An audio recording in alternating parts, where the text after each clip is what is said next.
The year is 1985, and one of the most legendary rock bands in history is about to implode in a courtroom battle so bitter that it would make their darkest lyrics seem like children's songs. Pink Floyd, the band that created The Wall, was now building walls between each other that money, fame, and decades of history couldn't tear down.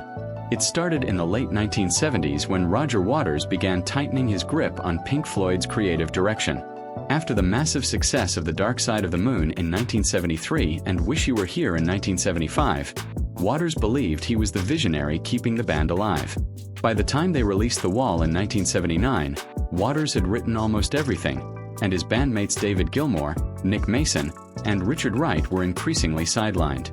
Wright actually left the band during The Wall's production, though he continued as a paid musician for the tour. Waters had effectively fired him from his own band.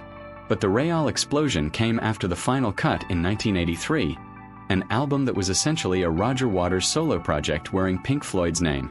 Waters declared the band finished and assumed he could just walk away with everything. In 1985, he left Pink Floyd and made a catastrophic miscalculation. He genuinely believed that without him, there was no Pink Floyd.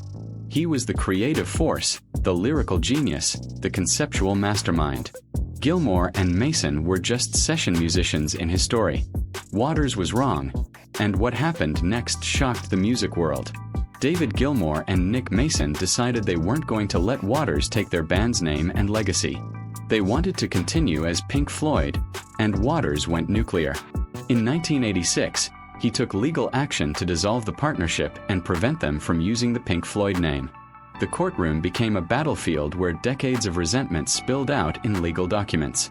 Waters argued that he was Pink Floyd's driving creative force. Gilmour and Mason argued that Pink Floyd was bigger than any single member, that it was a collective identity built over nearly 2 decades. The judge sided with Gilmour and Mason. In 1987, Waters lost the rights to the name Pink Floyd. He kept creative control over The Wall's visual elements and storyline, but the band name belonged to the remaining members. The bitterness was absolute.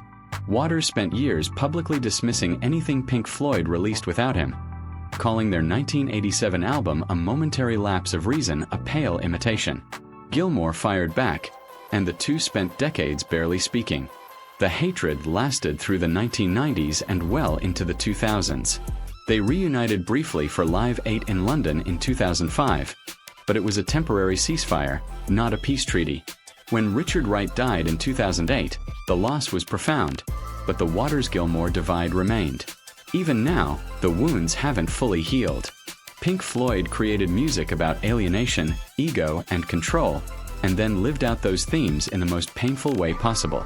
If this story shows you anything about how ego destroys legacies, hit subscribe and let us know in the comments which band breakup hurt you the most.